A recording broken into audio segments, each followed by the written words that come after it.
Everyone हामी चाहिँ आज कहाँ जाँदैछौँ भने कोर्नवाल।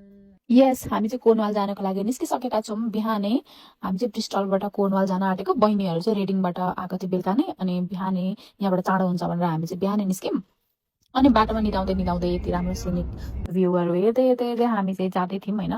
राति ढिलो सुतेको, बिहान चाँडो उठेकोले निन्द्रा पनि लागिरहेको थियो। अनि बिचमा रेस्ट गर्दै गर्दै गर्दै हामी जाँदै थियौँ। रेस्ट गरेको टाइममा भिडियो बनाउनु इज इम्पोर्टेन्ट होइन।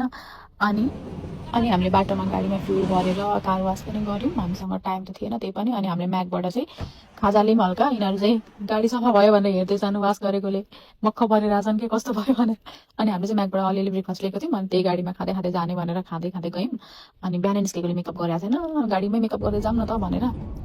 अनि हामी यसरी नै रमाइलो गर्दै गर्दै गाडीमा गीत सुन्दै सुन्दै सुन्दै हामी गयौँ। बाटोमा एकदमै राम्रो भ्यू थियो है, कन्ट्री साइड कस्तो राम्रो के हेर्दाखेरि। अनि हामी चाहिँ फाइनली हाम्रो डेस्टिनेसनमा पुग्यौँ, ल्यान्ड्स एन्ड। यहाँबाट हेर्दा त लिटरली समुद्रले आकाश हो जस्तो देखिने क्या, जमिनै छैन त्यहाँबाट उतापट्टि के। यति राम्रो यो क्यामेराले त्यसलाई जस्टिस पनि दिन सकेको छैन क्या त्यो भ्यूलाई। अनि त्यहाँ पुगेर फोटो भिडियोहरू खिच्यौँ हामीले है। आँखाले देखे जस्तो राम्रो त नि यो क्यामेरामा के देखिन्थ्यो र त्यति राम्रो थियो कि। अनि यो चाहिँ ल्यान्ड्स एन्ड भन्छ, यो चाहिँ युकेको होइन। अनि यहाँबाट जुन देखिन्छ, जुन समुद्र देखिन्छ, यो चाहिँ एटलान्टिक ओसियन रहेछ। अनि यहाँबाट चाहिँ 3500 समथिङ कति के थियो होइन, मलाई पुरै याद त छैन। तर यहाँबाट सिधै अर्थको अर्को साइडबाट युएसएसँग कनेक्ट हुँदो रहेछ क्या यो ओसियन चाहिँ। कुनै ल्यान्डै छैन, त्यही भएर ल्यान्ड्स एन्ड भन्दो रहेछ।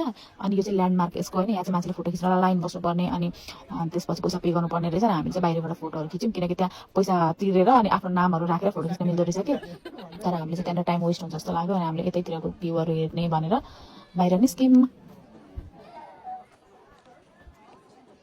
यो दिन चाहिँ हामीलाई वेदरले पनि साथ दिइरहेको थियो। अफकोर्स हावा त चलि नै हाल्छ समुद्रको छेउछाउमा, तर घाम लागिरहेको थियो। अनि त्यस पछाडि हामी त्यहाँ नजिकैको मिना थिएटर जाने भनेको, त्यहाँको टिकट चाहिँ बुक भइसकेको थियो, अलरेडी सोल्ड आउट थियो। अनि हामी जान पाइनौँ। त्यसकै छेउमा एउटा समुद्र थियो, त्यहाँ गयौँ हामी। यो समुद्रको कलर के कस्तो ग्रिन है। अनि हामीले घरबाट मोमो लिएर गएको थियौँ। जहाँ जमिन छैन त्यहाँ हाम्रो नेपालीको मोमो पुग्छ भन्दै मोमो खाइरहेको थियौँ। त्यसपछि हामी होटलमा फर्क्यौँ हामी चेक इन गर्नको लागि। त्यस पछाडि हामी चेन्ज गऱ्यो अरे, त्यहाँ बिच थियो कि एरियामा, एभ्रिवेयर बिच मात्रै के। अनि त्यस पछाडि त्यहाँ गयौँ हामी होइन, साँझ परिसकेको थियो। अनि हामीले चाहिँ कुर्सीहरू पनि लिएर गएको थियौँ त्यहाँ एकछिन टाइम पास गर्ने भनेर। अनि यताउता हेऱ्यौँ, त्यो पनि कस्तो राम्रो थियो कि। त्यहाँनिर चाहिँ हामीले हल्का फोटो भिडियोहरू पनि बनायौँ। अनि त्यसपछि पानीमा एकछिन रमाइलो पनि गऱ्यौँ। पानी पनि तातै थियो कि, त्यस्तो चिसो पनि थिएन। अनि यिनीहरू चाहिँ यहाँनिर माछा पक्रिरहेका थिए, खै के गरिरहेको थियो। त्यसपछि फर्केर आयौँ हामीले। अनि इन्डियन रेस्टुरेन्ट थियो त्यहाँनिर नजिकै। अनि त्यहाँनिर गएर हामीले बेलुकाको डिनर गऱ्यौँ। आफ्नो टेस्टको खानेकुरा भएर होला एकदमै मिठो लाग्यो हामीलाई चाहिँ होइन। अनि खानेकुरा पनि मिठो थियो। त्यसपछि खाना खाइओरि हामी चाहिँ होटलमा फर्क्यौँ। त्यहाँनिर चाहिँ स्विमिङ पुल थियो, पानी पनि तातो थियो। अनि हामीले साँझ परेपछि एकछिन त्यहीँनिर रमाइलो गऱ्यौँ स्विमिङ पुलमा।